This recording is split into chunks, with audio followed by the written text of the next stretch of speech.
Hey everybody, what's up? Yep. Of course we're gonna start. I just had to take care of some things. My pantry tried to kill me, so. But anyway, how y'all doing? Today's stuff is gonna be very different because,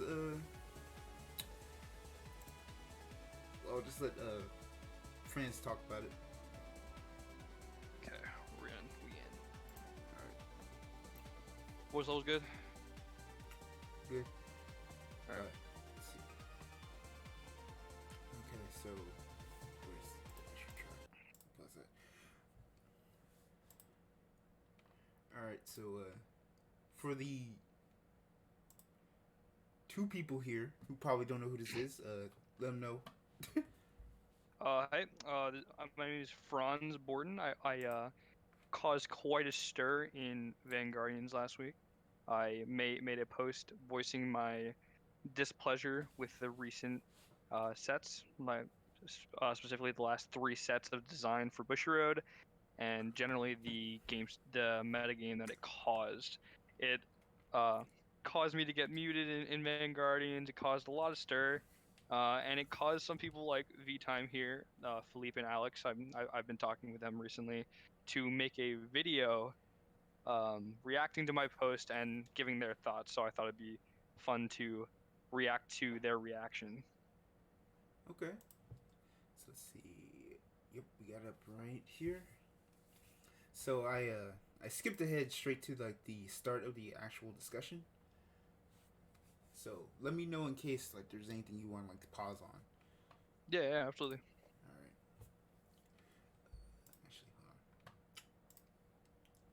All right. Actually, hold on. All right. So let's begin. Anywho, that was it for the leaks. Oh, by the way, guys, anyone that interesting, help me out here, like look quote-unquote at news. A lot of you sounds and that whatnot. are on the Facebook Vanguardians group, have probably seen or heard about this comment that had happened from user Franz Borden. Yes, we're gonna talk about it. We're gonna give our opinion, and it's just gonna be that, our opinion. You can agree with it, you can disagree with it. Just please be civil. And hold on. One more thing. Regardless of whatever discussion entails from this point onwards, I personally have nothing against these guys. Absolutely. Like, no, I've spoken with these guys personally recently. We were able to clear any misconceptions we had. I got permission to use this video, and everything's good. We don't want to start any sort of flame war or anything in Vanguardians. This is purely entertainment. yeah, no, it's definitely just like purely entertainment, having an actual discussion on what we think Vanguard is currently, listen to their thoughts and whatnot. And at the end of the day, we just love the game, right? Yeah. It's like any of these thoughts, heated or not, they come from a place of someone who's played this game for years and would like to keep playing this game until it actually dies out. low volume. Let's see. All right, Franz, can you speak up a little bit? Testing. Can you all hear me fine? Yeah. This is technically the first time I had someone on the stream, so like episode kind of somewhat. See if I can tweak any of my output volume. How's that? Check. Are we doing better? Much better? There we go. Hold on, just a sec. Let me check my stuff. Much better? Okay. Yeah, my output volume was slightly lower.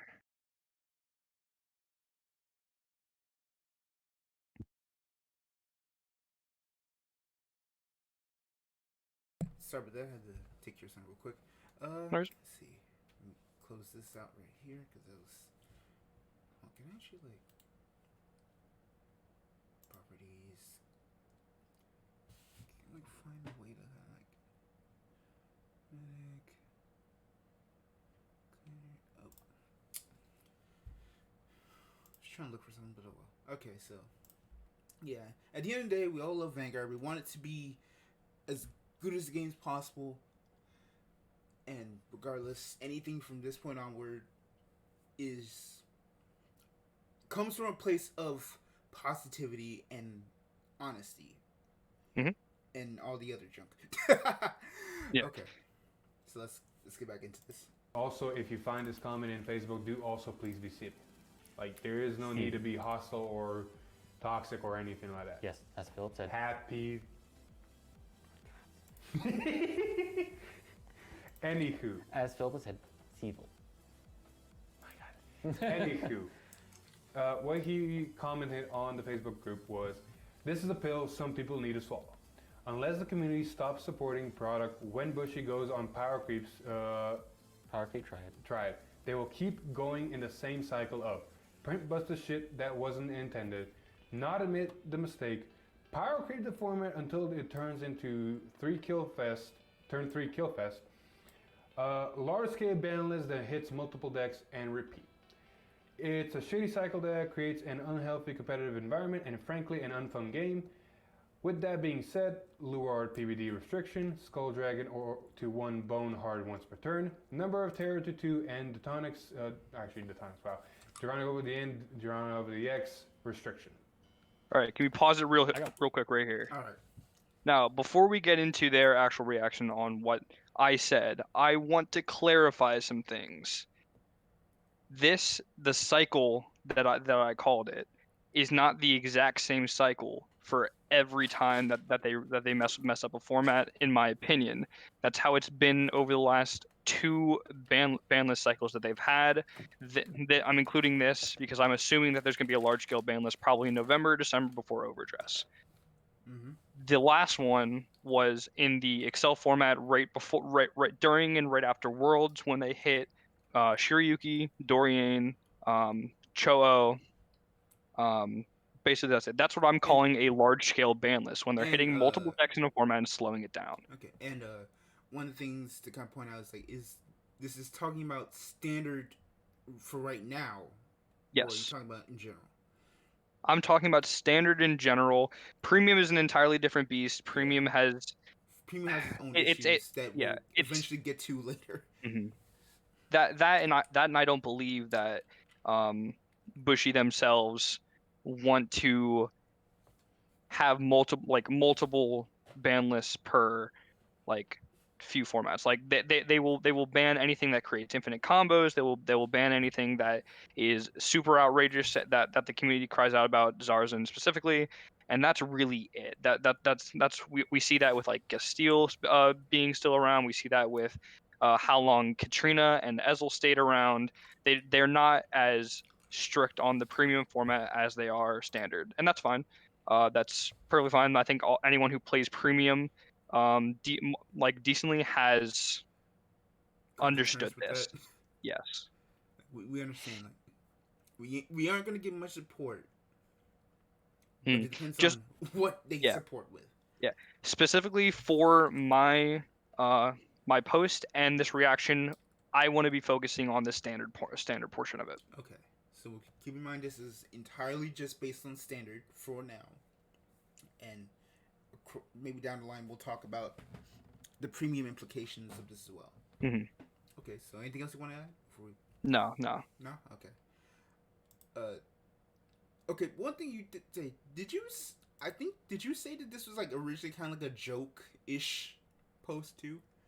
It was less. It was never meant to be taken as seriously as it became. I thought I was going to post this rant. I thought I was going to get a few likes, a few comments of some very extremely casual players saying that I'm taking the game too seriously and that we would just move on. I did not expect it to turn into the 200 to 300 plus comments post it was. I did not expect Robbie Cole to come in and immediately meme on me as well. It came from a place of it came with good intentions. If I wanted this to be taken as seriously as I did, I probably would have went back and revamped the actual post instead of just going through it one time.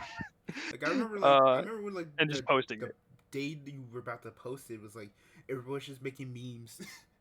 Yeah, everyone was Entirely, like, going memes about it, and like I expected people to see it and comment on it. I did not expect it to be yeah, as it went from a shit post to a shit blown up as it storm. was. Yeah. Okay, so let's continue. I got one thing to say about this. You've never played Yu-Gi-Oh, have you? I have played Come on. Yu-Gi-Oh. I Be have. civil. I am being civil. You've never played Yu-Gi-Oh. You don't I know the have. damn list or the stupid card I trick have or too. unfair gameplay they have there. Or Magic. You've never played against a mono blue I player. never played either of them competitively, so this is all you. I'm not But gonna you've comment never on went that into a though. standard match and played against a mono blue player or a mono red player. Hey, Just saying. that's true. I It's don't play obvious, Magic. but Okay, so we are going to talk about this. So, first time reading this and kind of thinking on it, you're not 100% wrong. You did mention some good points. The fact that Bushy does sometimes make busted cards and power creeps to a certain point, or they did, and not admitting mistake. I don't think that's even accurate. Like them admitting a mistake. Like granted, their R&D department could be a bit better, honestly, but it's other than Zazan, I don't remember too many mistakes. Okay, I think All right, pause. Zazan Hold on. is Okay, two things Specifically, first. Hold on. specifically on. Yeah, go ahead. Two things first. One, I definitely have something to say about that Zazen stuff. But two, I also like gotta take care of something real quick. So like you can like take out, speak your voice, but just know I'm gone for like 2 minutes. Yeah, no worries. So just on this specifically, I don't expect Bushiroad to come out with a statement and say, "We messed up on these cards. We're sorry." I don't expect any company to say that. That's horrible. That's horrible business. What I'm saying by admitting mistakes is hitting cards that need to be hit in a timely manner. So Zazen, they technically admitted that they made a mistake by saying that there were a few interactions that were not intended and cited time leap. There were obviously a lot more than specifically time leap that I don't know were intended, but if they were smoking some good shit. I want some of that.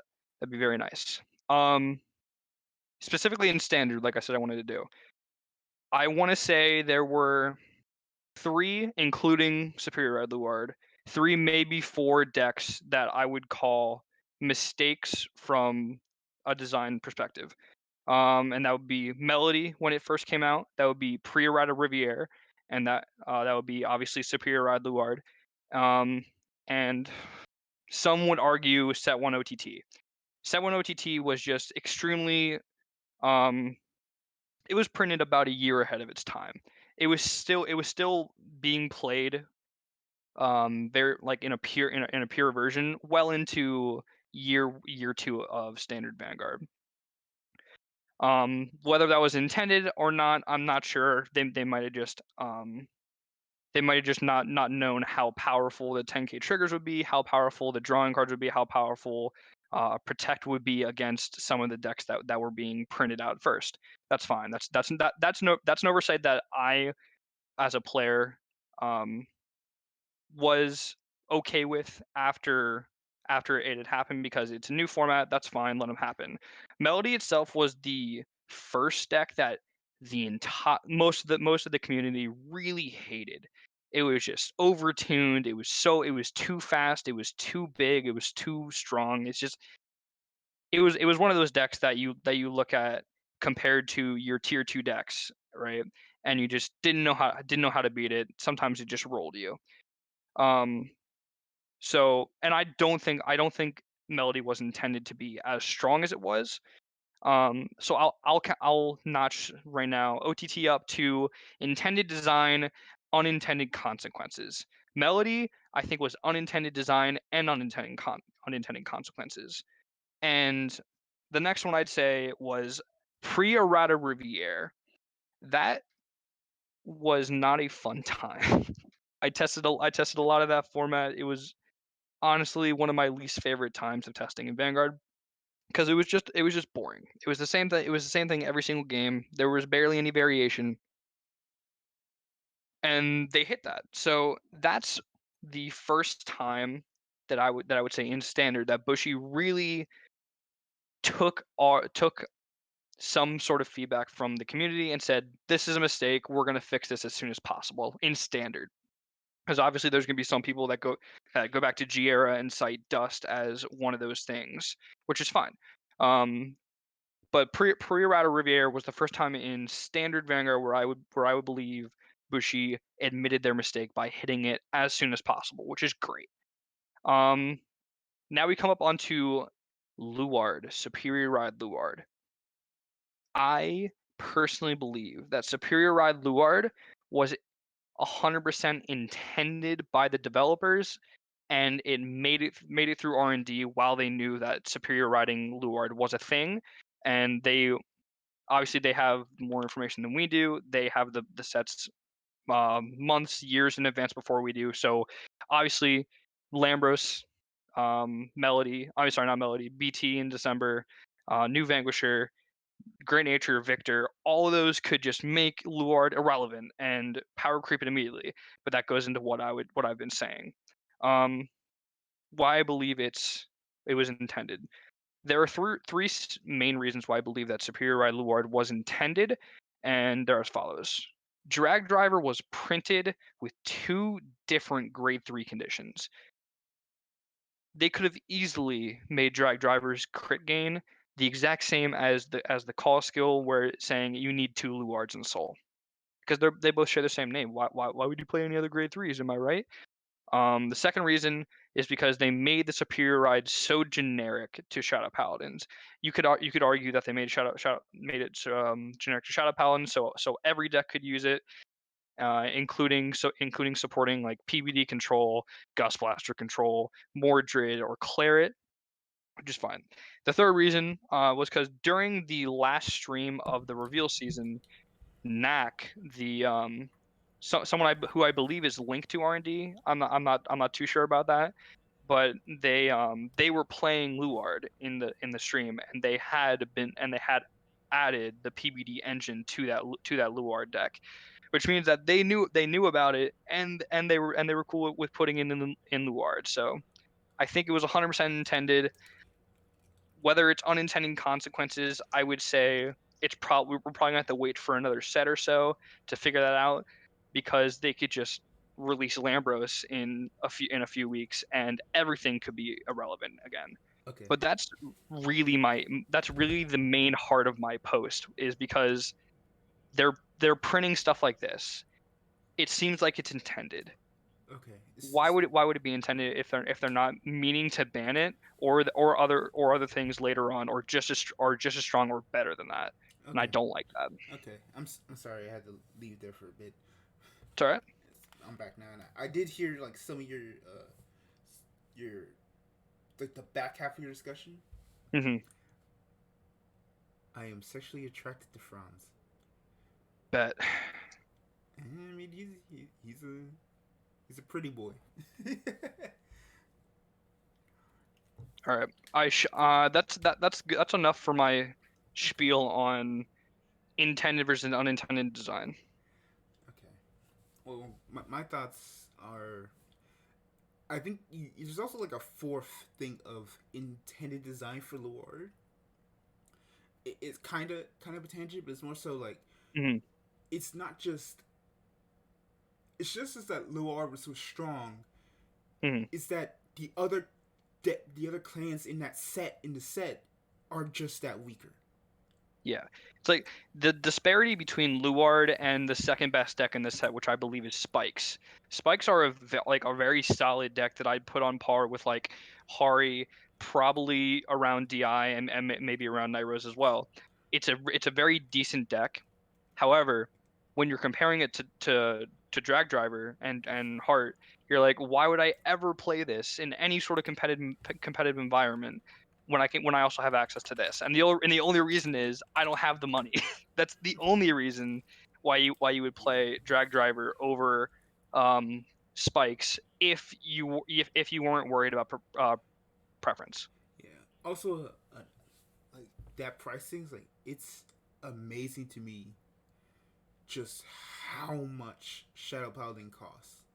It's like they reveal the PBD engine, and all of a sudden The mains are 40s, PBDs are 30s, and then they reveal that like counter charge is decent in the deck. Carons shoot up to 30s, and meanwhile Swordbreakers is jumping up, and then all of a sudden like they reveal Owl last, and people who bought into Swordbreakers for probably like 15s to 20s are like, oh shit, this is just a worse card than Abyssal Owl now.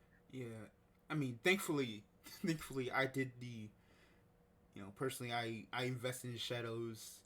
Mm. Well, not all of Shadows early, because I was like, in standard, I'm like, yeah, no, PvD doesn't look good. I'm not really interested in this. Freeman, on the other hand, I was like, oh, I got those mains for like 7 a pop. Mm-hmm. Now I'm just like, I would also like to point out that anyone who looks at this deck and they're like, oh yeah, they're just gonna put in the one Blaster Dark, the one Bende, the one Blaster Dark Searcher in the PvD. Generally, no. Generally, according to my testing as well as others in the Discord, obviously this is my testing. You don't have to believe my testing. That's fine. I'm just telling you. I'm telling you that I've run the numbers, and running 4 Blaster Dark, and ranging the amount of like Bendes you run. You can get the superior ride up to like 75 to 80% of your of your games. 75 to 80% of your chance in a game to hit all the cards that you need to superior ride. And that's just crazy. Like, can you imagine 50% of the time just sitting down at a table saying, "Here, let's flip a coin." And if you get it right, you say, "Okay, 80% of the time you lose this game." If you're not like, it's insane.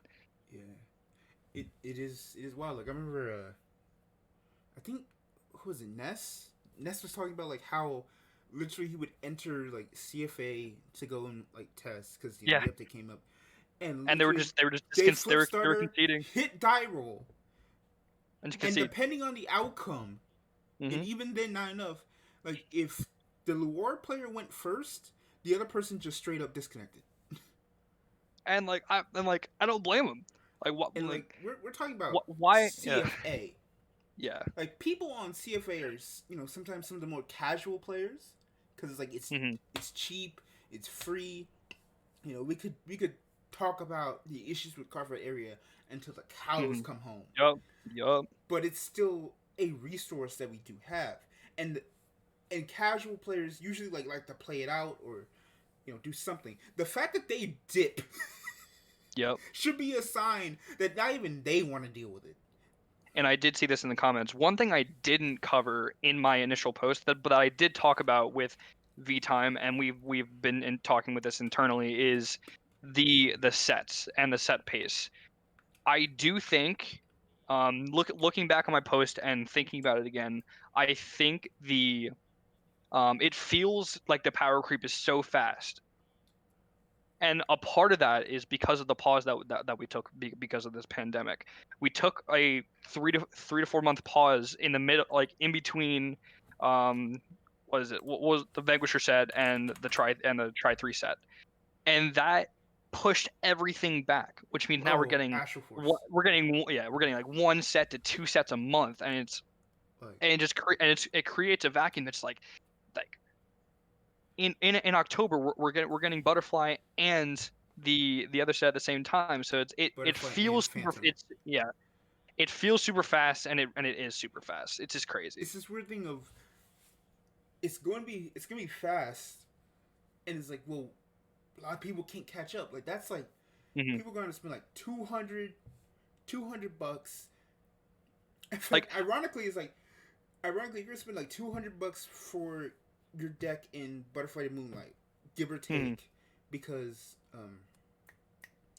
it depends on whether you're going for like a Murakumo or what's in the dark and like regulars. the butterfly clans themselves are super desirable. People want to play Shahart. People want to play Night Rose, Hari, Yasue, like Silverthorn again. Yes. Like people want to play that set. But then if it's also because that set is like really balanced. It's probably one of the most balanced sets we've gotten in modern Vanguard. Definitely like indie, like IF, like season, but more so like in the past like year, 2 years. Like it is just that like balanced. Every deck is strong. Yep. Every deck has some weaknesses. Like, if there were And more sets yeah. like this, I don't think we have this discussion. I don't It's think like we, or at least not in if this there are level. if there are multiple if there are multiple sets like Butterfly, when you create really good matchups such as Shahart versus Night Rose, that is a matchup that can go long, that can go short, that there's a lot of things that can happen. The issue comes when you print really good decks like that, and then not even a month later you print one of the best decks that in V history. It's just crazy. It's just too fast. Like imagine you're me. Like right now, I as a player, I like having multiple tier 1 decks so I can practice against them, play against them, know how they tick. I have a case of Silver Dust on the way for next week. I want to buy into Hari, I want to buy into Shahard, I want to buy into Night Rose, and then at the end of the month, I want to buy into Luard because I'm gonna have to have that. And Messiah in a month and a half's time goes from a tier 1 second to third best deck in the format to low tier 2. Like, people are forgetting about it. I Like, hate how Bushy Clear just doesn't care about 3 clans, megas, it's bunches, this speed, yes, is manufactured because of the break that we had, and obviously none of this is like super concerning because we don't have tournaments. But I hate that argument. Why would you look at that argument just to like excuse Bushy for having this really shit design? Yes, I agree. It's like, yeah, we don't have as many tournaments. You know, Japan has started to kind of like ease back into tournaments, Mm-hmm. but the issue is still more. The issue shouldn't be like, well, we don't have tournaments, so this is fine. The issue is what if we did though? Mm-hmm. What if we did have People these tournaments? yeah. Some people are looking at this and they're like, oh, look, like it's the exact same power creep as the end of G, and so the overdress is just going to do something to fix it. Like, that shouldn't have to happen. There shouldn't have to be a soft reboot, a hard reboot, a soft like format shift just to fix how bad the power creep is in the game. It's crazy. Sanji, Hmm. Sanji, you were not wrong. Like, everybody has a favorite deck. Like, that is one of the best and worst things about Vanguard, both competitively and casually, is like, you have a clan you like, you have a specific boss unit you like. Like, for example, I like Chronofang. As much as you guys shit on me about it, I still love that card. Yeah. No cap. And this is Luard we're talking about though. Like, Luard's super Super like popular.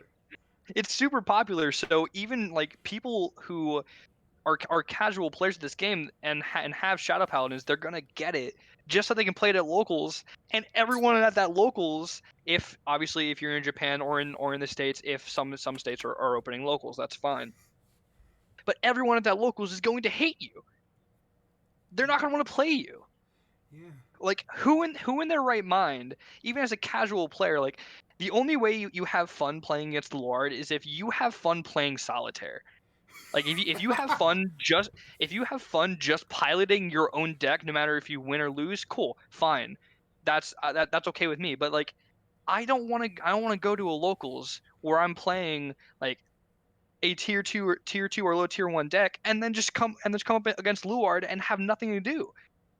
Like, Yeah. that's not fun. Yeah. Like, I'm gonna be honest, I have not tested Luard at all. But I've seen like everybody in the Discord like legitimately complaining, and it's so weird because the last time I actually actively like wanted to like play Vanguard was Mhm. Butterfly the Moonlight. Again, a testament to Mhm. how nicely that set was done. Because like even though like you know even though we were Yeah. playing Harry and even though we were having even though you were playing Hardy and I was playing a Yasuie, I Like, had there were still even when fun like, I had games. issues, like there were still fun games. Like, the only time where like we didn't have fun games is when I was playing Shard against you and I just dropped double number of terror on you on turn 3. And I was like, okay, you can't kill me. Yeah, because I didn't have Yeah. then even again at that point, like I still didn't have the resources to fight you because we still didn't get the card we needed. Yeah. We still did. We're missing a talk. Not well, yeah, we're missing a talk, but we're also missing Yep. the mill the milk cart that like just somehow like mixed everything together perfectly. And then All they right, gave us we've yeah, gone on a pretty long tangent, tangent yeah, now. sorry. Yeah, let's Alright. keep the video going. Yeah, let's keep going. So it's been so long I forget. So hold on. Who said that? What was it? Spectral? Spectral, you did not miss much. Actually, in terms of the video, I think we've watched maybe like 2 minutes. 2 minutes. Yeah, 2 minutes because I had to take care of something, and then we just went on this tirade. So let's keep going. Yep. The only big mistake from the reboot. Right. Back in G, they had a lot of mistakes. Okay, fair. I do remember that. Yes, they do. Let's see, Yes, what they was it? Dust was a big mistake. Yes. Yes, it They was. had to fix that immediately. In my opinion, Rene was a big mistake. Yes. Rene was part of a Melon, mistake, yes. TikTok combo. That was a mistake. Yes.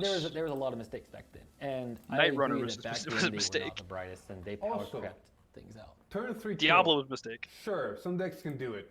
Not too many can. And some All right, pause it real quick. All right. This is just a short statement. When I mean turn 3 kill, I don't necessarily mean on turn 3 they are at 6 damage, the game is over. Yes, sometimes that happens, but most of the time when I'm talking about turn 3 kill, I'm talking about on turn 3, one deck is pushing the opponent basically to the end of the game, and pretty much ending the game there because there's almost nothing else they can do at that time. I'm talking about pushing to 5 damage. Opponent has 3 or 4 cards left in hand, and they don't have much of a play next turn. It's more like it is. I think what you Or- were trying to say was more of it was. The deck is so aggro that by turn 3, They're basically out of resources. There's no way they're really turning around the game. Yeah, it's Or not in turn 3 kills, it's turn 3 loss.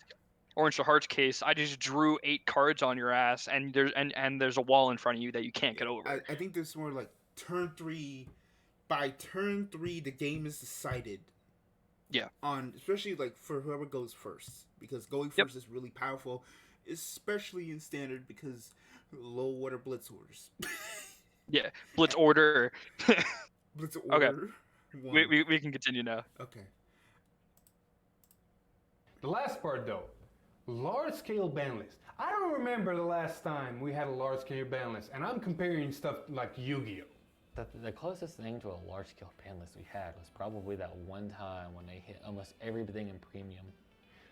The last 2 were the premium ones, and then the Excel meta ones. Yeah. There was a force restriction on Zazen, which the community all agreed on, and thankfully Bushi listened. So we should be even thankful that they listened. I think it should have gone to 0, but I'm fine with it. The only it. restrictions I remember were some premium for Katrina, and then 2 cards for standard. That were honestly legit because those were the. I think that was the hard leg. Yeah, the hard leg for restriction. Got even more broken. Yep. So I don't see the whole large scale ban list. Now that we've kind of like seen, it's like, yeah. I agree. Let me say, I the turn 3 agree. kill thing. I mean, I always it's hated happened Fragger. It's happened since the beginning of the game. Yeah, no one I liked played back Fragger. whenever the first IT and Kai trial decks came out, and I made a Grand Blue deck out of from Booster Set 2. Finally got it done. I was like, oh, I'm going to take this into a tournament. I'm going to have fun. And the first thing I did was face a 7-year-old kid who cracked open a Dragonic Overlord trial deck and took it into the tournament. And the kid triple crit me and I lost. First round. Okay, pause it.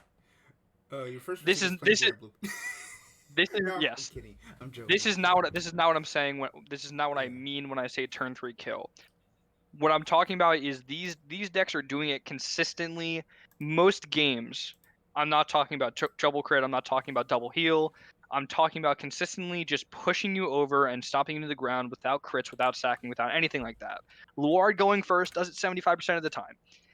I don't need to hit crits. I just push you in the face because I'm swinging with 3 attacks that are 35 to 40 plus with crits, and my Vanguard gets plus 25k for free, and I'm swinging with you for like a 43k swing while also getting 3 force markers a turn.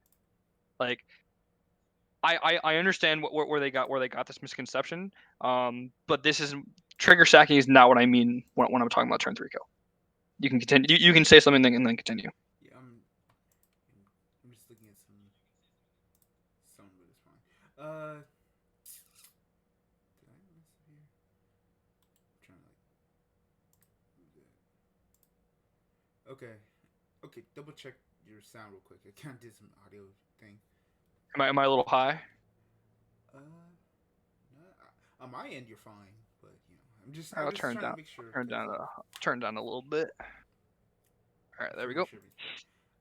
Okay. So I'm sorry, I was paying attention. Could you repeat that last real quick? Just general. I when I'm talking about turn 3, I'm not talking about trigger sacking. I'm talking about just decks in general that are really pushing you in on turn 3. You mean a deck that by turn 3, especially if they go first. Yeah, that's doing it naturally. That the game is basically settled, barring the power of the other deck. I don't mind double crit. Sometimes these things happen, but I'd rather get angry and salty at someone double critting me on turn 3 when I had a PG in my hand or I could have guarded, versus literally being able to do nothing at all. Yeah, it's more so like, hey, it's like, oh snap, I got double crit and lost the game. Like, okay, I charge to the game and move on. That's fine. Like that can happen to me. Like that can happen to me at locals or a tournament. I can just be like, oh whatever, let's go to the pizza shop. Like that's fine. In this way, I rather just get shot and then just get shot without knowing and die, rather than seeing 5 guns pointed at me, ready to blow me to smithereens. Mm-hmm.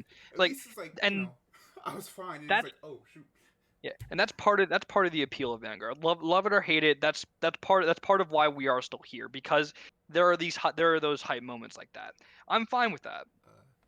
Matt, these are the top deck heroes. They're a Vanguard YouTube channel that actually that does a lot of fights. They do a lot of testing, yeah. Yeah, a lot of testing fights. And I appreciate them discussion for videos actually doing I appreciate them for doing these testing fights, these the proxy play series, because especially Western Vanguard, English speaking Vanguard doesn't really have a lot of these. Yeah. You look at all the JP sites, they've got a bunch of stuff. I also really appreciate them for making these talking point videos where they take on actual questions that I'm posing to Bushy, so they can get it out to a larger audience that I can't do because I'm not a creator, and that some creators, quite frankly, are not willing to do right now at Living Proof. Ooh. Let me. It's fine. I'll be right back. Adam, real quick. Franz out here trying to start a civil war. This man out here trying to start a civil war. No. It's fine. It's fine. And anyone in here who isn't in Proof's Discord, I'm a mod in there. We're fine. I'm messing with them. Oh god damn it, you. Okay. All right, and we can keep going with the video then. Yeah.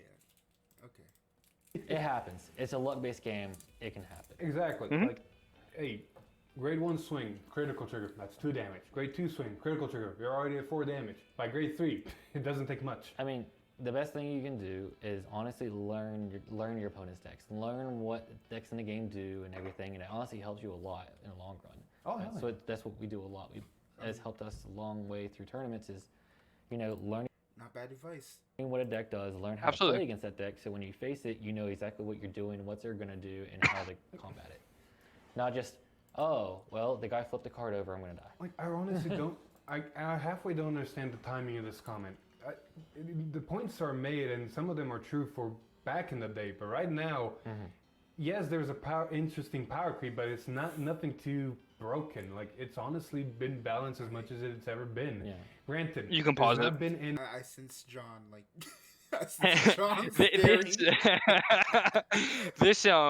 this comment is not just because of Luard. This comment has been building up for the entirety of V. it's been waiting in the rings.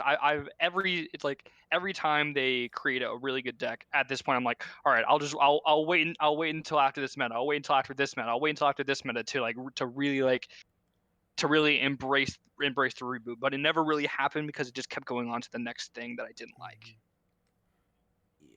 Yeah, I agree. Like, do you know how hard? Like, do you know how hard it is every time I'm like, oh man, I got my I got my check today. I kind of want to finish up a Vanguard deck.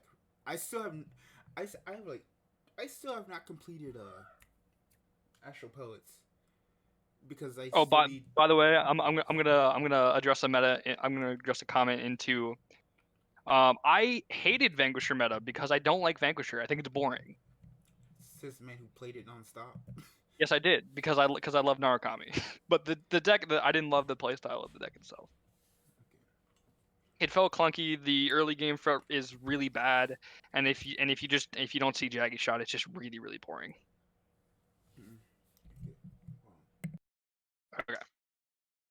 Okay, sorry about that. He sends Pikachu dragons. I do.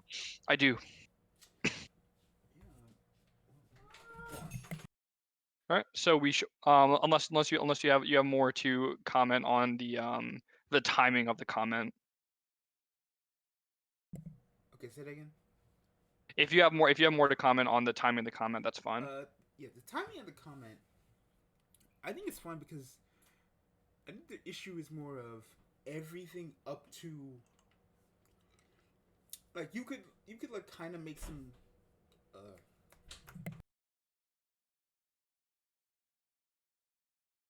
Oh, sorry, man. You good? Yeah, sorry, my brother just keeps on like opening the door. It was like you could make like I can't think. Excuse me, I'm trying to think of the word. You can make excuses. That's right. You can make excuses on other sets at this point, right? Because like, oh, that's fine, and then eventually things balance out ish. We get a restriction list, we get everything, and then Silver Dust Blaze happens, and I see Dragon. I wake up to Dragon Gold over the cross, and I want to slap the mess out of somebody. It starts into a snowball effect that it's not fun. It really just isn't. And then since then, everything has gotten progressively worse. Yep. It just happens like that sometimes, and that's the reason why the comment was made now, because I saw Luard, I saw how it creeped everything of the past two sets, even though there was already broken stuff in the last two sets, and I was just like, I'm sick of it. I just want to get my thoughts out there. Yeah. Now I'm here. I also want to kind of give my thoughts on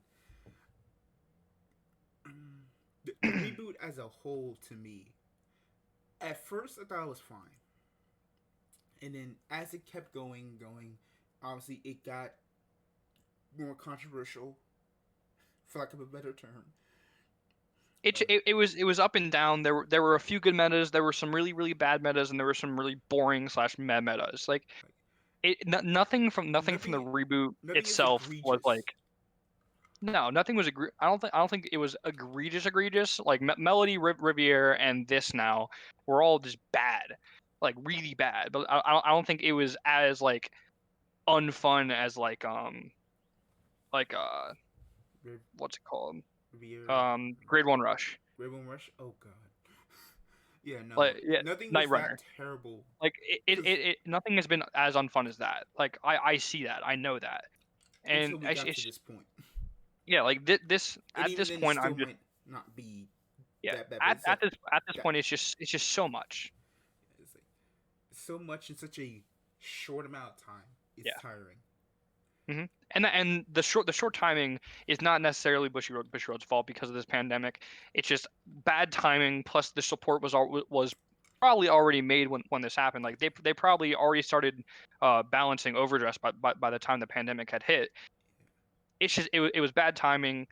It just all came out at once, and it's not all Bushiroad's fault. But I do agree that I don't think that their R&D department has been good. I also have like something to say about it's not just is not just the power creep, but to me, what's really making me the most upset is you know, I don't think this is like a real term, but the power retraction that some of these clans have had. Like we take a look at you know, again, excluding Butterfly Moonlight, well, with the exception of Yasue, because Yasue isn't as like hard powerful as, you know, Hyuga and Shiryuki were. Oh yeah, you're talking about how like Gaia was Like, printed after like Anger Blader, and yeah, so like, and the new Silverthorn was printed after then, the old Silver. Yeah. yeah, and then you also look at Dimension Police. hmm What the hell is Like there is there Gallop? Gallop itself is just rough. Like, Gallop is, but that's not the VR of that set. We all know the real VR of that set for Dimension Police, and that's yes, Black, but and that's a fun card. you know, but let's be honest here. As much as we make that meme, Gallop is still the It's VR still of that set yeah, and by name and by that mhm, discretion. When you compare yep. it to literally everyone else in that set, he is hmm pure dumpster. Like Straight I booty think cheeks. Gallop as a VR is less powerful than VRs in like Wave 2. There's probably some VRs in Wave 1. Like Yeah, no, I would you say Gallop is better than Alfred. than Imperial Daughter or NOK or like I'll say this: like Zumbaku? when I'm debating between whether you're worse than Perfect Riser, we Yeah. have a problem. It's rough out here. It's like, man, I feel like that. It is like you look at the support as a whole, then you have like the issue with the metal borgs. It's Like, crazy. like how did that happen?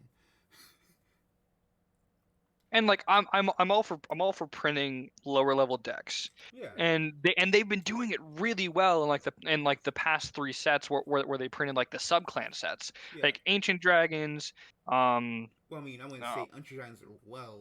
Like, obviously, like like the issue with fronts is like there, they're but budget decks. yeah, They're like they're budget decks that are fun. Like yeah, Ancient Dragons. like probably like the outlier, but like Yeah. obviously like Silver Thorns, hmm you know, Blouse are about to come out.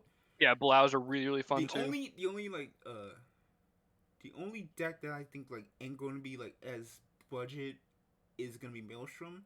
One, because Maelstrom's still a $30 Yeah, card Maelstrom's a $30 card. Yeah. after 2 years, and hmm two, I just hate that effing deck. I Agreed. hate that stupid. Glory is the worst card I've ever seen designed. And I hate Glory. It's only because of regular Maelstrom and having to sit on a trash version of your normal hmm of your turn 4 that prevents it from like actually still just like creaming everybody. I'd also like to point out like the support the support like scheduling of this. Can imagine being in the boardroom and being like, all right, guys, what when are we releasing Luard? And that one dude in the corner is like, just give it, just put it in with the spikes, Mega Colony, and Tachikaze said that set never sells anyway. And like, and then imagine them printing just not like really underwhelming support for Mega Colony and Tachi's. So the players of those decks can sit there and watch as Shadows get their second or third wave of support that year while they're on their first, and it's like, and it's such a disparity in power level. Like it's very like, I don't know, it's very And this is the awkward thing because I don't think you can completely blame the anime about it this time. I know, no, you cannot blame the anime this time because there is no this anime. is actual favoritism because it ain't playing no card games. Like Yeah. next week we about to fight. We're about to lose to Cat Butler.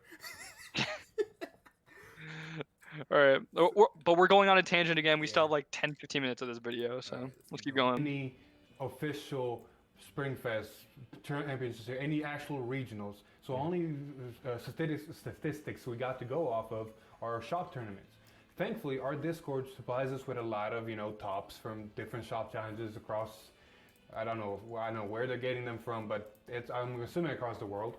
And from what I can see from our Discord and what they're supplying, there's pretty much diversity. There's not one or two decks Pause that are it. constantly showing up. Their locals it's all locals. Majority of it, yes. It's the majority of it is locals and some WGP.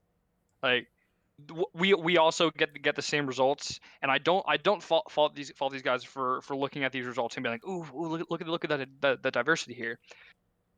I'm telling you right now, Japan's metagame over the last year and a half has gone through a supreme downhill spiral.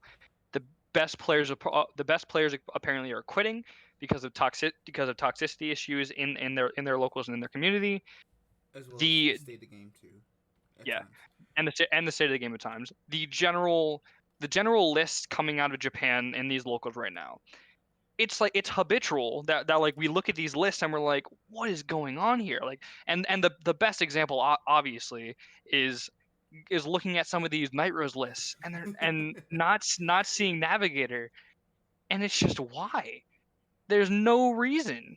There's no reason. There may be reasons to not use Navigator in some matchups like Shahart or Mega Colony, but there's no reason not to run it because it gets your dragons and your bones and your Night Rose in Soul on turn 1 and 2, and it gives dragon plus 30 by using it 2 times. No, not plus 30. Sorry, plus 20 when you use it. Wait, is dragon plus 3 or plus 2? That's plus 2. It's plus 2. It gives a plus 20 if you use it 2 times. And it's just side note, it sets up so much. And side note, I agree with the get rid of Bone Dragon, because I was fine with it until they got multi-attacking, and then it just became like, oh god, no. Yeah. Generally, it's like yeah. What's his name? Megiddo all over again. Mm-hmm. Arguably. So just in general, with the results coming out of Japan right now, most of them are locals. The player base has dropped off significantly in terms of quality, and so have the lists. So that's what I have to say on that front. And if you don't believe the player-based dropping quality, you can go message Can You Say G on Twitter, on Facebook, whatever. He'll probably tell you straight up. You probably can message Different Fight too, and he'll tell you, these people dipping. Mm-hmm. All right, we can keep going now. Let's go. There are decks that are showing up more than others, but I'm also then seeing stuff like Gallop show up. I've seen a Neonectar not too long ago. I've seen Murakumo show up. Of course, Overlord shows up. Masai is not showing up as much as when it released. Now it's turning up less. Of course, Night Rose is showing. There's a lot of decks showing up. Mm-hmm. Just a quick thing. Again, the fact that Overlord is now considered weak. Mm-hmm. Given the it's fact crazy. That deck was basically building 16 crit. Yep. Any deck that can freely play 16 crit is bad design in this game. With the exception kind of being the slight exception being Sanctuary Guard. No. I mean, I get it. No. Okay, listen. And you know what I mean? Also, it's not the 16 crit. It's more like the 16 crit becomes more an issue much earlier in the game. Mm-hmm. Because at least with Sanctuary Guard and G, you had to think of, I have these big lanes and I have 16 crit, but I've got to wait turn 4, or I have to go second, and my opponent rides grade 3 first. Also, this part of the video to try and fix things. Whereas Overlord first and second, I swing 3 times with 2 crit base. Yep. And it just becomes a problem. And this part of the video where they're talking about the semblance of a diverse meta, that's the last big thing that I think I have wrong, that me and them are philosophically just differing on. Just because it's a diverse meta does not mean it's a good meta. Mm. Just because there are multiple decks that are able to top doesn't mean that's good. Most of these multiple decks are doing the same thing. They're pushing a very extremely aggro, extremely turn 3 focused play style, and just because there are 4 or 5 decks that kill you on turn 3 doesn't mean that you aren't being killed on turn 3 like 70-80% of the time in games. Like that's just it's not it doesn't feel like a balanced game. It feels like it doesn't. Yes, you can play like 4 or 5 decks, but you're playing the same game with different skins on it. Is basically what it comes down to. Okay. First off, 19 viewers. That's actually kind of dope. First off, thank y'all for even like appearing and whatnot. This is kind of like really random, but thanks y'all for coming. All right. Alright. We can keep going. Hopefully, we'll be able to finish this in the next 10 to 15 Which minutes. is the best part of the game, because now you get to actually play against a diverse and fun yes, some decks can kill you before you get to grade 3. That's just a part of the game, and thankfully, if you're playing in a shop challenge that has best of 3, you have a chance. I've won games going second that I did not expect winning. I will say that if they are planning on keeping this whole shindig going like that, at least do give us best of 3 Bushy Road. Yes, best of 3 is almost needed, because best of 1, Support that. Whoever wins the dice roll, I will admit, it I has support the that. fucking ginormous advantage. Yeah, it comes to something I was going to bring up, which we talked about earlier, Yeah. which is, I mean, if we're not going to go into a rotation, Yes.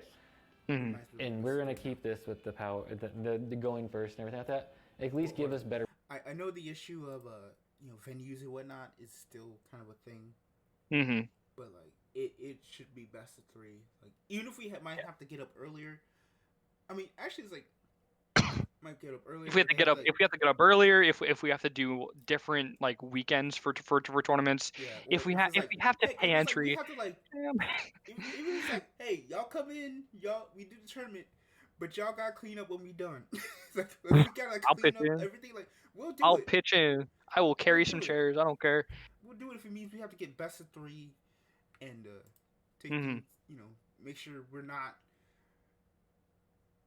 basically in a high roll, in a complete high roll situation in the tournaments, because that's just like, because like I know it's like it's a free tournament and whatnot, but it's like we just seem like laughing stocks in terms of our competitive stats because of how not only has the game structure but how our tournaments are structured. Okay. And it it was we're good. That was a side tangent. Yeah, because we agree. Yeah, I mean, Better blitz orders. I can see that. Better blitz orders would fix a lot, because the problem with the game right now, or any blitz order. The thing a lot of people don't like is the fact that the power creep is here, but there is no defensive. Yes. Like a lot of decks are getting more and more power and being very threatening early and fast, and there's no really defensive option to stop them from doing that. I mean, this happened back with Stride. Yeah. For a while before we got G guards, it was very, very toxic because of. G guards were fucking saving grace. I know, because you go against the Rin Legend deck, and everybody would just Diablo you to death. Oh yeah, Diablo was scary. That was a meta that nobody liked. Just straight up Diablo. Yeah, and then G guards came in and allowed you to handle that, and allowed you to handle a lot of stuff, and it brought more interaction and a lot more playability. And Pause it real quick. I just have one quick statement. Just because the Bushy has done in the past doesn't mean you can or should say that or cite. That doesn't mean you can cite that as similar to what's going to happen. You can't just say, oh, they're just gonna creep defensively and everything's going to be fixed. That's missing the entire point of my post. The entire point of my post is that it shouldn't get to the point where we need more defensive creep without like already like, I don't know. It's like I don't think it should ever be at the point where a game company needs to make a significant change to the game out of nowhere just to balance the format. Yeah, and I also think it's like, I don't know if it was like, I don't know if it's like a good thing or anything, but when G guards got introduced, it was mostly because of. It was primarily because of Diablo. And I would say, like, outside of Diablo, I don't think there was, like, a bunch of, like, hard power creep. Maybe, like, some Sanctuary Guard, Diablo, whatnot. Those two. Lambros, yeah. But, like, it wasn't as bad as it is now. And they brought in G Guards in these, like, at the tail end of, like, year 2 of G. Yeah. We were like 5 years, and it was like kind of like Yeah, Like the this is tail end or this the is mid? like we're at the end of V. We are like at the end of V. Overdress is a new era. overdress was That in most of us are assuming. 5 So months. yeah, just saying that overdress is going to fix it with defensive creep doesn't mean A, it's going to happen, or B is gonna be a good that thing. is justified, Like sometimes or defensive that's creep going to can be be good. bad too. Yeah. I, Overall, it's just like, like for example, I think like I think it's a little short sighted. like I think one of the reasons why people hated Shiryuki in terms of everything is like she was a defensive option that Murakumo had.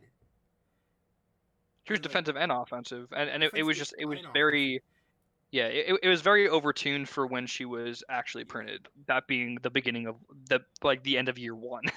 Yeah, it's very weird. And so when they hit Shiryuki, you know, Yeah, now I think people went crazy. People like it.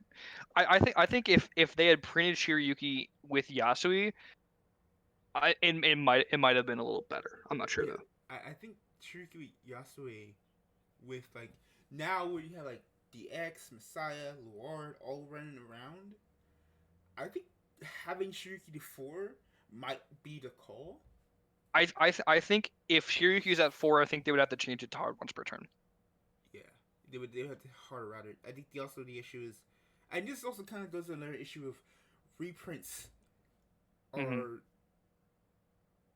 oh man, we need we do need better reprints, but that's an issue that I'm like that's down the road for me. Like I'm fine with I'm not fine with the best deck in the format being $500 to $700 deck, but like we take those. I'd rather have that and a balanced format than every deck being like 300 to like 200 to 300 and it's still being this ramp power creep. Yeah. Okay, let's keep going. To the point I was making before, like we have one of the more diverse metas in standard. Standard. Premium, I have no clue. I'm talking about standard only right now. In standard, we have one of the most diverse metas I've ever seen. Because I haven't been in this game long. I've been since G, but I've been part of some metas that were just fucking stupid. When I came in, it was either you're playing Refros and going stupid, or you're like you said, you're playing Diablo and you're not letting your opponent guard. Later down the road, Melum became a thing, and that was the only deck. Like there was no, oh, this deck is also up. No.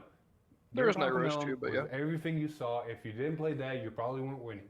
Nope. That was the realization. And the biggest part about Melum TikTok combo was, and correct me if I'm wrong, that wasn't even we made the card, it became broken. No, that was release the cards, play with the cards. Interesting interactions. Melum's not really that good. 3 to 4 months later, someone figures out, oh shit, this interaction. We're talking about standard, so I'm not going to pause on these. I actually do want to kind of talk about it a little bit. Go ahead. Because more like, it wasn't like, 3 or 4 months later. It's more so, it was like, what, half a month later or so? 2 weeks? About. Yeah, it wasn't like, because like a month later, like Night Rose came out. Because I remember like that set, every Vanguard set's like a month to 2 months now. Just a little like, update on the information for people.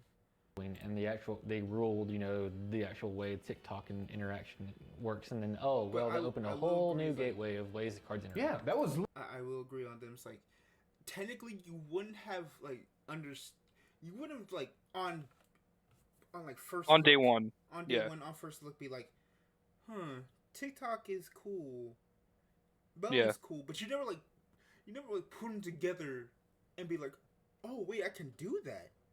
Like, it's so weird because you there's never really been like a true ruling like that before. Yeah. So it's always kind of like, It probably would have been faster if it was in this day and age of Discord and stuff. Yeah. Like I feel like it would have been similar with like a Navigator or like maybe even the Superior Ride. Like it might have taken a little bit to figure that out. I feel like if those cards were released now and we were back then, it would have been figured out fairly quickly. Literally, I won't say an accidental find, but someone was like, wait a minute, does this work? and 3 months or 4 months later, that became the meta. Yeah. But those cards existed for 3 months and nobody realized that combo. Yeah. I mean, same thing could happen in standard too. And then moving on, that was a weird period. I don't really remember in between Melum and everything else. I think Kronjet Z was a thing. Before that, I read that Luard became kind of a thing. That's a lot of Luard popped That up is a lot for of skip. while. That's like a year and a half. That's like a year and a half of Yeah. skip there. yeah, that's a lot of skip.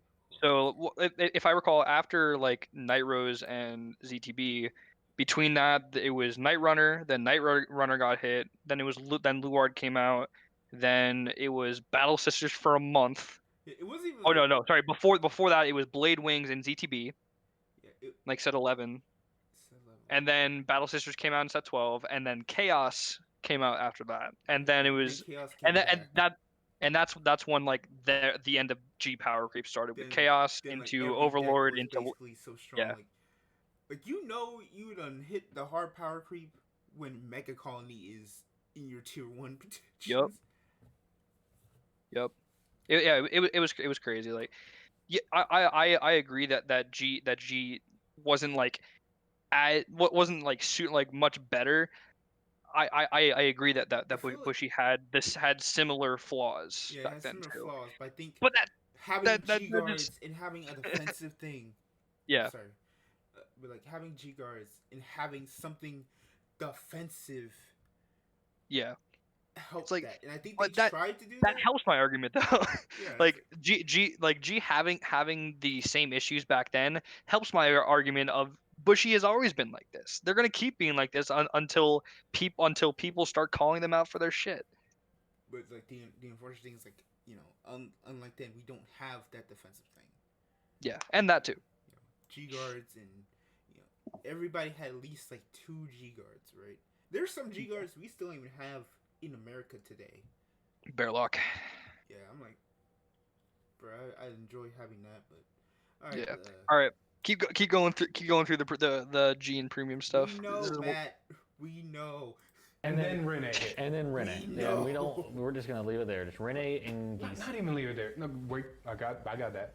When Renee hit, it was around the time of Springfest. I remember because we went to Atlanta with booster boxes from that set. 2 cases. We even have a video. 2 cases of that set, pulling Renee and Giza and all that. And the tournament was literally this. You got a 3v3.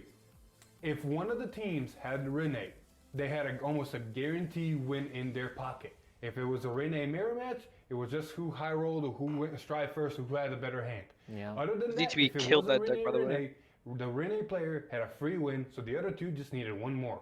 Yep. It made chances and made really fucking weird games. And then you also had the opposite end of that, which was the Geese players. And you have all those Angel Geese players floating around. And then Geese become even more of a problem later ZTB, when DI, reboot happened. Yeah. Like Renee, Geese for the longest time was on All Mile was in there too. Because of the trigger. I'll say this, like, despite they're kind of like discussion about VBT 14.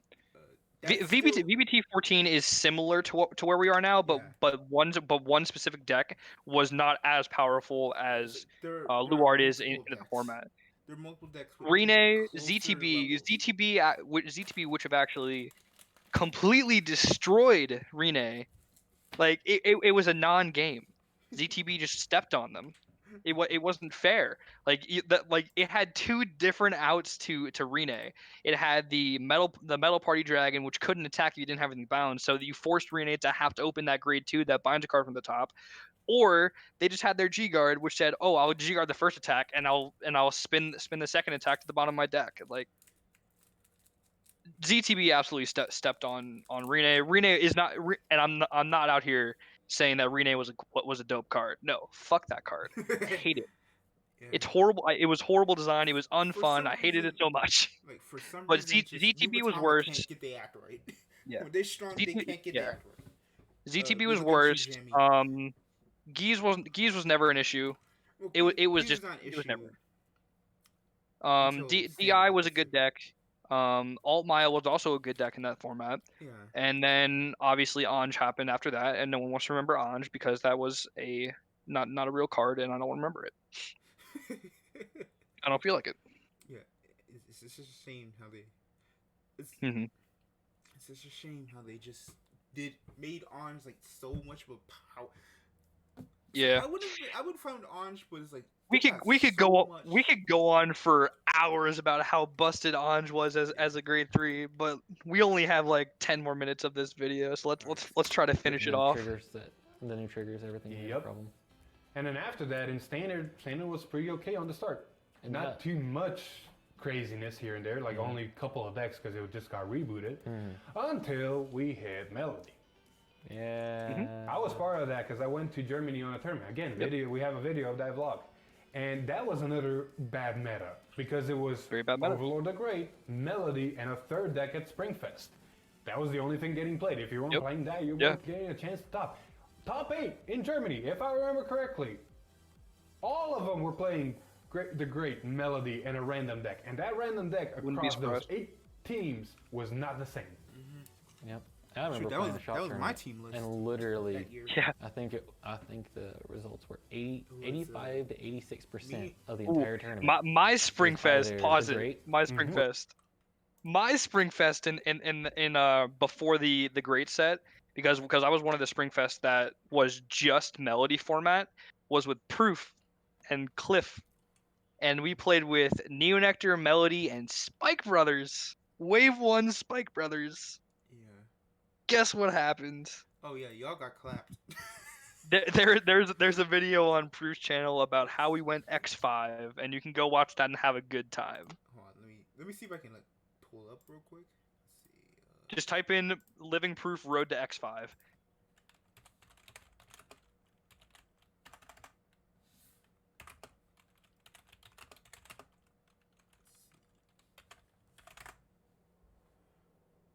There it Here is. it is. I got it. That's an hour and a half little video that you can watch. It was a great trip. Loved it. Yeah. That's the rest of that story. You go watch that. Go support Proof to find out the rest of that story. But yeah, Melody's dumb. Yes, 100%. Yep. Horrible deck, shouldn't have been a thing. Mm. Come on. Where is it? Here we go. Yeah, I personally did like Melody, just because it's like new units, and I didn't have my favorite Bermuda unit, but I had fun playing Melody. I didn't have fun playing against Melody, although the Melody mirror match I did enjoy pretty heavily. yeah. But I can still say that Melody was a poorly designed deck. It was. If any of y'all know Buddy Fight, you know about Link Dragon Order. Mm. It was that, but actually good. Yeah. Oh, All right. Or Melody. 9 more minutes. So that's a terrible meta. Compared to all those metas, I'm loving where we're at right now. It's diverse. I can play the deck I like and still have a chance of winning. That's fine. Which I think a big part of that comes down to like in a vacuum set releases. Yes. Like I feel like clans could be crammed into a larger set and everything and support more at a time instead of having a booster of 3 or 4. But to go to another point, yes, Luard is going to be stupid. Does it need a restriction? Maybe. We don't know yet. I think there's some sleeper stuff that can deal with it. Exactly. We don't know yet. Like, for instance, any of you Link Joker players out there, Philip already knows what I'm going to say. There's a nice tech card from Deleters that you guys can set into your board yeah. that says whenever your opponent searches out a card, it's a grade 1 too, by the way. But it says whenever your opponent searches a card, they have to Soul Blast 1. Yeah. It shuts down the PBO jump right. Pause Oh, it. hell yeah. One. So this card says anytime you search out a deck, anytime either player searches from their deck, they have to Soul Blast 1. However, if you have no soul, you can still search. Yeah. So yes, it stops Luard from paying the specific cost if they're using Damp Hood and Bende 2 turns in a row. However, this is the exact reason why people are playing 4 Blasted Arc. They're playing 3 Bende. They're upping the chances of seeing those cards, so you don't have to use Damp Hood on turn 1. You don't have to, like with Nemain, you don't have to search out Bende with Nemain on turn 2. They're playing these, so they up their chances 75%. By the way, I ran the numbers, so they can ride Blasted Arc and then call Bende with either from hand or with the main. I never want to use Damp Hood ever. It's just not a thing I want to use. Also, even if it did stop Luard from superior riding, deleters still suck. They're bad. They don't have anything to. They like I think the things like the visual card, since it is yeah a generic card. the anti Luard deck for deleters would be like that plus like Great All plus like the one grade 3 that ups itself to the Vanguard's power. So yes, you get a hyper defensive card, but you're not killing them. You're not killing them in any way. And eventually you're gonna run out of cards to stall them out with, or Luard's just gonna drop Danger Lunge and kill you. Like, yes, you can stall out that game, and yes, granted, it makes the game go past turn 3. Congratulations, really awesome job there. However, eventually Luard, eventually Luard will still kill you with Danger Lunge by either riding it, calling it, and having about like 6 to 7 four circles on one rearguard circle and just killing you. So it stops a superior ride, but I don't think it actually counters the deck. It delays the inevitable. I like how you're thinking though. Another thing I do want to point out, like you get, granted, we're giving our opinion on your comment. Absolutely. We're not trying to belittle. We're not trying to shut down. We completely do see what you're making a point of, and we do agree with some of them. I think we have different points of views. And one of them is on the restriction. You did make a great point of the restriction list, and some of these would not be bad if they got restricted, like the Luard PBD restriction. I think that could be very good. Pure Luard is already strong. Yes. The PBD engine just makes it even better. Yeah. If that got restricted, I think Luard is going to be still in a really good spot. Yeah. The Skull Dragon Bone. Skull Dragon to 1, I don't think is going to be a thing, because most people honestly are just going to go Ghost Ship. Like from what I've seen, not a lot of people are running Navigator. So your first Skull Dragon and your first multi-attack combo is honestly not even that big. No. I've only anything a Ghost Ship would be better. Exactly. So Skull Dragon, like, granted, late game, putting out 2 Skull Dragons and then 2 Skull Dragons again, you're fucking going ham. But if you're surviving that against most of these other decks, you're more than likely already going to lose anyways. Pretty much. So I don't think that's a problem. Even if you eliminated the 1, you got to understand that Column Bard can still drop into your drop zone. Yeah. Okay. It's not like they're having a problem. Yes, I understand Column Bard does tutor anything and it tutors it out. My point of putting Dragon to 1 is so you cannot attack with it more than 2 times in a turn with Night Rose. And if you're playing Night Rose, which a lot of players agree is the better play, then you can attack with it for like more than 2 times in a turn. I'm fine with being able to attack 2 times, and I agree that most people would and definitely should go with a Ghost Ship on turn 2 and like on the first attack of turn 3 just so they can get some cards back. However, once you see two dragons in drop zone and you're on grade 3, you can smack them with 4 dragon attacks with plus 30 or 40 every single turn. Like that's the point there. And then the second point I have there with Bone being hard once per turn, I don't think it should be banned. I would change that. I would just make it hard once per turn because I've been talking to some people and I agree with that. I just don't think they should be able to freely cycle Bone with Bone into 2 free calls. But that's also, like it's not like Grand Blue doesn't have like a grade 3 or like grade 2s that could probably like take that slot. Those 3 extra slots, right? Agreed. Like for example, y'all still got Scare Deck up in there. Yeah, my entire reasoning for the restriction list that I have in my post is not to kill the decks. It's not to completely neuter the decks. It's to slow down consistency engines or high roll options. 4 dragons is a high roll option that can just kill you on turn 3. That's not fun. No matter if you hit crits or not, that's not fun. So hitting it down to 1 limits the amount of dragon attacks to 2. Hard once per turn Bone makes it so that they have to use other resources to call 2 things to the board during the main phase. So if you want to talk anything about the Grand Blue there, we'll do that, and then we can move on to their thoughts on the DI portion.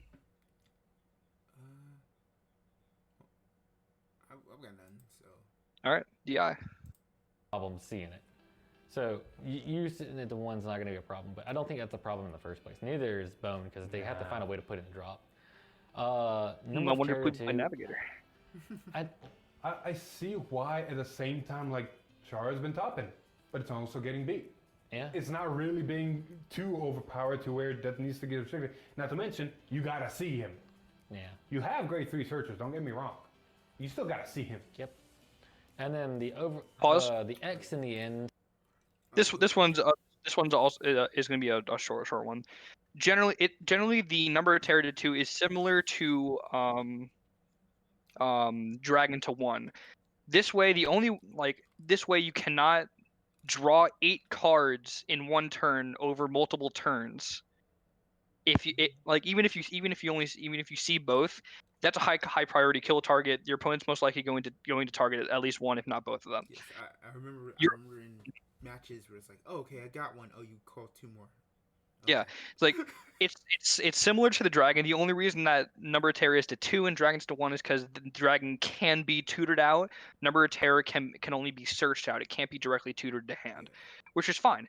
But that's why they have searches. They have 2 different searches. One of them searches top 5. One of them searches top 7. Unless you're randomly soul charging both of your 2 copies. For grade 3s? What? I feel like they had 3 searchers. Not that I remember. They have a lot of cards that draw, unless you're talking about like Brufus. I think I'm thinking of like a grade 2 or something, but oh well.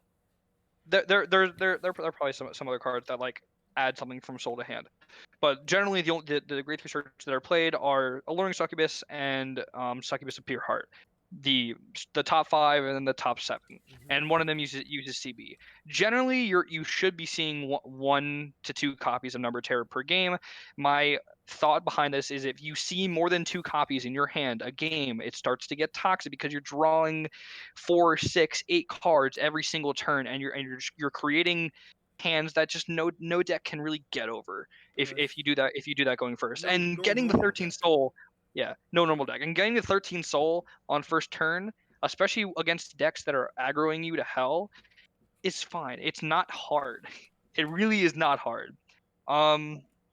Generally, just putting it to 2 just makes it harder for them to see both, and it stops them from drawing 16 to 20 cards over like 2 turns. That's really all I had there.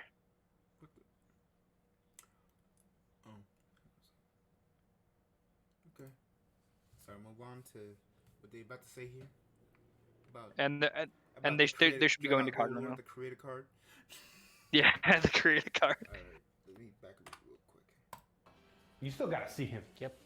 And then the X in the end, I don't think there's choice restricting them. Honestly, is completely counteracts the whole way that the X is even built. You'd be pulling. Correct me if I'm wrong. You'd be pulling an angled blader at that point. Yeah. Pause it. What is? Hold on. Good. Pull an Anger Blader. I hate that card. Dotex. No. Just like Dotex as a card in general is horribly designed. It's just horribly designed. And yes, I don't think Dotex is as good as Night Rose, as good as DI, as good as Luard. That's fine. That still doesn't mean that it's a well-designed deck, and I hate it. So kill it. Okay. However, out of all 4 of my hits, if I had to get rid of one, I would get rid of the Dotex hit, and I would let that live. I just hate how it's designed. I think it's generally toxic. Okay. Now, let me breathe in real quick. Dragonlord DX is the worst card I've ever seen in my life. My God, is it terrible. I hate it, but I don't agree that it would be pulling an Anger Blader. And he says it because I think it would be generally close because it would kill the only build that's like super viable. Like Dragon Overlord the Great, you can use it. It's just not as good. Maybe with a slower meta, which is what I'm trying to do, it could be okay. Yeah, but I agree it would be a fairly large hit to the deck. Yeah, it would be a large hit, but not a complete crippling to the point of it literally goes away. Mm-hmm. Because that's fine. I will rest that point to y'all, but I would still like to see Dotex get hit because it's a horribly designed card and I don't like it. Yeah, it really is just like it's a card literally designed to fix the end. Yeah. And I think that's also one of the issues with how big the price got for that deck is because not only was the end in a set that no one really majorly bought outside of Messiah, because the end was too slow, and it required you to be basically on life support to use it. Yep. And then you had the issue of heroes were the main part, and spinning value was not that strong. So it's already in a set that was like very little like opened already, and then you also have another VR coming in Silver Dust in a 5 set with messed up ratios too. Yeah, like the ratios like the triple air is like you saw lava flow dragon hitting like 30 to 40, like similar to Bramwin with, and it doesn't have a reprint. It got pretty bad. And just in general, the deck is.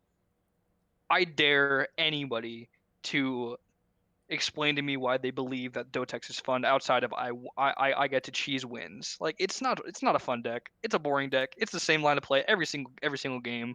You ride Dotex, you put Force 2 on Vanguard, and you try to check a crit and win.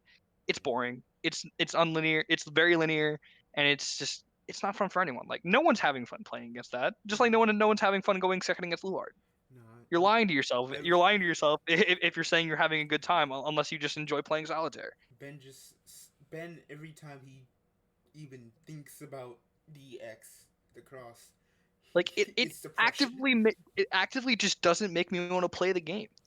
No, it doesn't. Yeah. All right. I believe we're almost done here. I don't think the restricting them together is a problem as far as errata to the end to saying your opponent has to be a great. Yeah. And then the final point on all these, like, sure, let's say we do restrict those. I've seen the comment section in this. A lot of people then saying, well, if you're going to hit these, hit Messiah. Well, if you're going to hit these, hit Starry Pop and Pillman. I mean, a good example of this is look at what the ban list did to Premium. Yeah. You hit one giant, the other ones are going to rise, and then they're going to become a problem, and you're going to want them gone. And then it's just going to be, nobody's going to be happy until everything gets hit at least once. And then nobody's going to be happy because everything is hit. And then if you go to Yu-Gi-Oh! And you look at their... All right.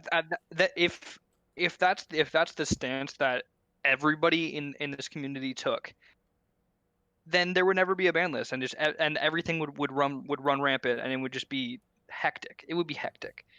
There needs to be ban restriction lists, and there needs to be decks that are hit just to keep the like game in line, because I know there's gonna be oversights in decks like that in like games like this. That's fine. Like, but I don't think that just saying if you hit this, what about this, and what about this, and what about this, or what about this? I think that's a very short-sighted point of view. And if I thought that Messiah would be as big of a problem as Luard is now, I would have included it. This list is not to kill the format. This list is to slow the format down to a similar power level as the decks below these decks. Mm-hmm. I'm trying to make those top decks as good or slightly worse than those other decks. I think a lot of people, when they hear ban lists, they automatically think, oh, this deck has to get killed. This deck has to get killed. Like ban lists never mean. Sorry, ban list. When I'm talking about these ban lists, this ban list is not meant to kill decks. It's just not. And that I understand that the rabbit hole theory is such an easy theory to point to when people are complaining about really good decks. But if those people are trying their best to make a ban restriction list that isn't trying to just kill decks because the community hates them, but slow them down to a point where the community doesn't hate them, that's where you're in the sweet spot of ban restriction lists. I know without a fact that, like, we're all gonna take the Yu-Gi-Oh example. Let's talk about Sky Strikers, for example. Mm-hmm. That the purpose of hitting Sky Striker, and was not to kill the deck. Well, it was more so just to lessen its power because it was consistently topping everywhere. And they enough is enough when when you start a ban restriction list. You choose you should choose a line. You should say, I want the top decks to be as good as this deck, and then you go from the top decks down to that deck, and you do your best. Obviously, it's not going to happen every time because that's impossible. No ban restriction list is going to be perfect, just like no company is going to be perfect at creating balance. You choose that deck and you do your best to make those top decks as good as that one. That's when enough is enough. That's what stops the rabbit hole theory. Because once you get down to that specific deck that you were trying to balance around, that's when you stop and let everything settle. See from there. If you miss something, you can go back later and check it. But as long as you're doing something instead of just adding more into the fire, like that's what I see Bushiroad doing with this power creep. They're not trying to balance anything. They're just adding more things.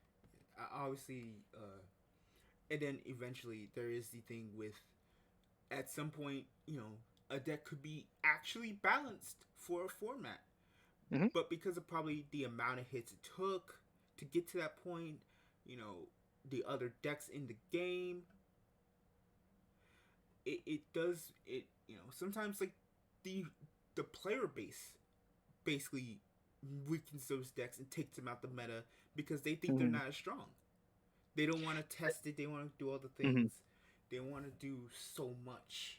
You'll never get a TCG to stop complaining about the game. That's literally impossible. The only thing that Bushiroad can do is for them to see if they see it as a problem, then they go in and choose how choose the level that they want the top decks to be, and then they go in, then they can do their ban restriction list.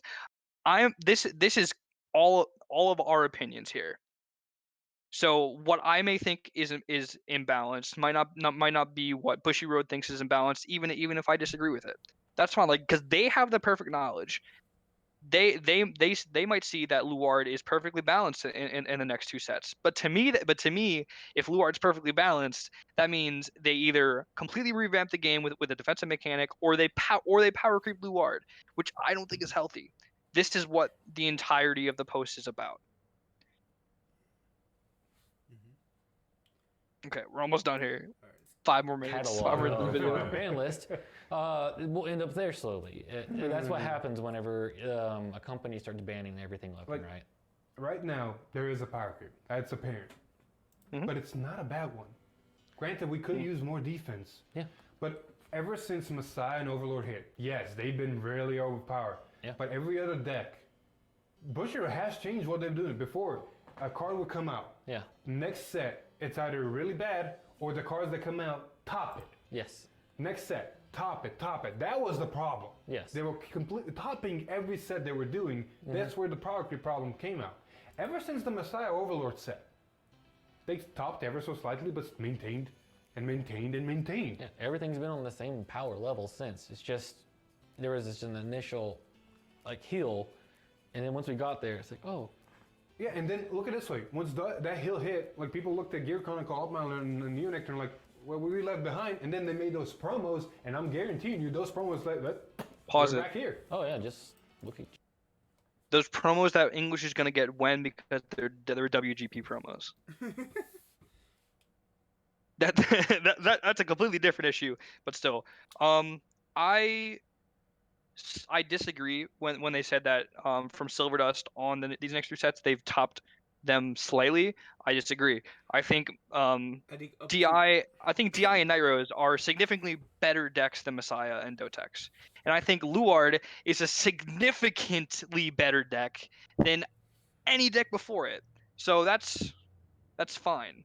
That's how they view it, and that's generally what the way they're viewing it is one of the reasons why I posted this in Vanguardians, because I want to try to explain to people that I don't believe that the power creep they're doing now is healthy, and that if they still believe that after all these posts and everything, after talking to them, that's fine, perfectly fine. I'm not going to attack them. I'm not going to call them stupid or idiots or anything like that. Other people might. John might. I'm not going to do that. That's fine though.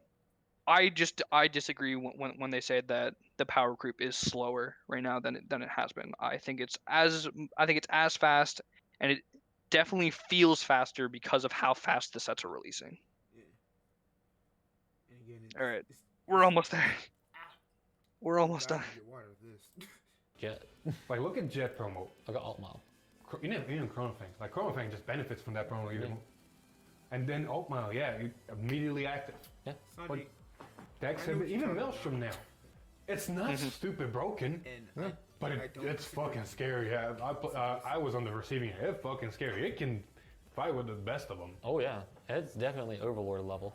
So, I honestly don't see a point of restriction. We're in a very good spot. Granted, the game is fast, and you can really easily die on grade 3. Don't get me wrong. But that's why you got to know what's coming and know how to prepare. Like, spoiler alert for tomorrow, we played Susanoo versus Maelstrom. We did not think we were going to go to almost decking out. Yeah. Well, you're playing Susanoo. You should know that you're going to decking out. It can happen. Yeah. Especially when you're somebody who can get 6 to 8 to 10 drive checks. Didn't think that a deck would last that long. Yeah. So, in conclusion, you do present some really good points. I don't think the game is in that state right now, honestly. If anything, I personally am having really fun. Yes. It's the best it's been in a while. Yeah. I can go calmly into a tournament. Well, granted, there's no tournaments where we're at, but still, I can calmly go into a tournament with one of my favorite decks and feel like I can do really well. I'm just hoping that they keep this going forward, and then whenever we get Overdress, it keeps it up. pretty much. Like, Overdress is going to be the scary part. What they're going to do with that? Yeah. If we're going to rotate, if not going to rotate. Like, if we do rotate, it's a completely new bar. And if we don't rotate, well, please don't raise the bar. If anything, just give us better cards. Yeah. Better cards is honestly going to fix a lot of problems. And yes, there needs to be a defensive creep. There needs to be a way to kind of defend and have better chances of living. 30k Sentinels was a good start, but we can do better. Yes. I think that wraps up our spiel of it. Like I said, full respect to Franz Borden for stating this. I honestly like that he did state this because it kind of shined a light on the community and on Vanguard, and kind of made us think of, okay, where are we really at in this game? And that's our opinions on how the game, honestly, I think is going. A lot of thanks to our Discord for supplying those tournament results and infos and their input. And I did read through some of the comments. Some people agree, some people disagree. Those people that disagree in a very, very negative manner, don't listen to them. There's going to be those people. Yeah, happy little comments. But yeah. That hurt. Anywho, All right, that's pretty much the end. Go ahead, pause it. That pretty much brings everything to the end here. We talked about a lot of what we believe should be happening to fix the game. Huge thanks to VTime to letting us react to this video. I always like when I'm able to reach out to these creators and ask permission to use their content. It's great. They were great sports about it. We did talk at length today. We saw each other's points of view. We had a good discussion. Nothing bad came of it. Please, no one, don't on my behalf go to these comments. Go to the Discord, at them on Facebook, and be toxic to them in any way. There's no reason to. These are just guys who stated their opinion on video to my opinion.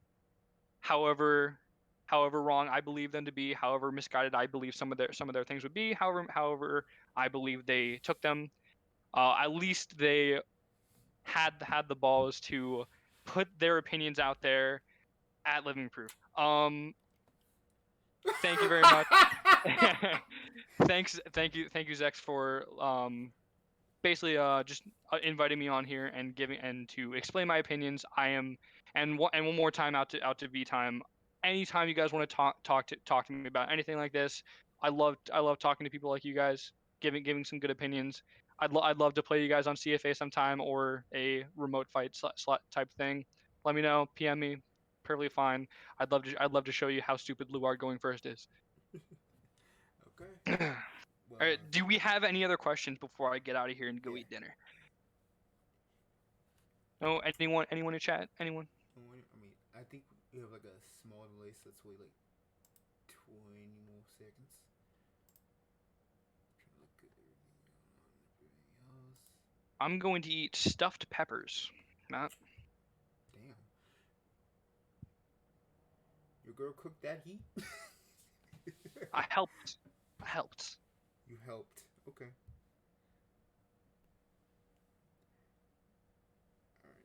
I don't know off the top of my head, Kenny. I'll have to look at it again on Tuesday.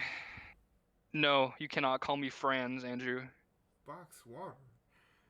Am I having box water? No, I'm having Bud Light Seltzer. This what, boy? Drink responsibly, boys and girls. Drink responsibly. All right. Okay. Well, Zex, do you have any other questions for me? No, I'm good. Hey, thanks for coming in, man. Thanks for coming in.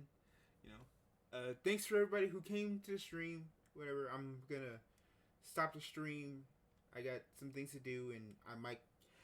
If anyone does, I might come back with like some Shadowverse or something later. So, again, stopping the stream. Gonna post this on Vanguardians. Get myself banned again. Easy. Get us both banned. And you know, start another session. But for now, thank y'all for coming.